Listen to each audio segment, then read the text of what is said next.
government teko. To functions mege county government ng'engi pod Nairobi okwame. An ng'engi ma rais wuothogo simoko kamiyo ji na promise ma atengo ma. Planning onego bed gima logical ma ji nyalo luwo.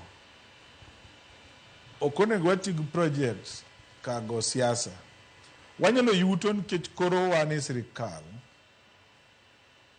But what about ng'ama chelo maonge e sirkal? Koro gima budget ne katiba 2010 ma Public Finance Act netemo wuoye kod chapter 11 eno ok onego marginalize part moro of the county or country nikech gionge loch.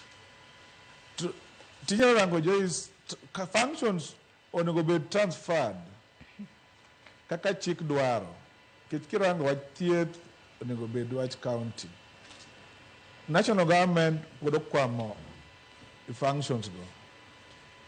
Pi mabedo launch gimoko gin functions mege county monego mi county pesa mondo plan go kaka timo gikgi. Tido kata sama wuoye ni kane finance bill to be rejected, national government kane ochako golo chik moro ni gidwa reduce pesa ma noket no counties from 400 billion plus to 380 billion. New counties in the budget mark 2024-2025,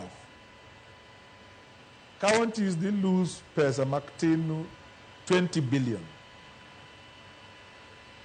Kore ikawe gole county, itere Nairobi, idwa wuotho kode mondo itenga go project. Apan mano oken gima nene chik oketo kawaloso katiba ma 2010. Kidwogo rango Joyce the ntie project manyo transform ngima joluo. Rewa mwawuoye fish ni. Ka rais ohero u, kakuwacho na rais ohero no. Ang' masindo waketo framework manyalo mijo rech ni okonywago higni guduto. Today Joyce rech a product ma chik recognize mana the fish. The recognize the fisherman.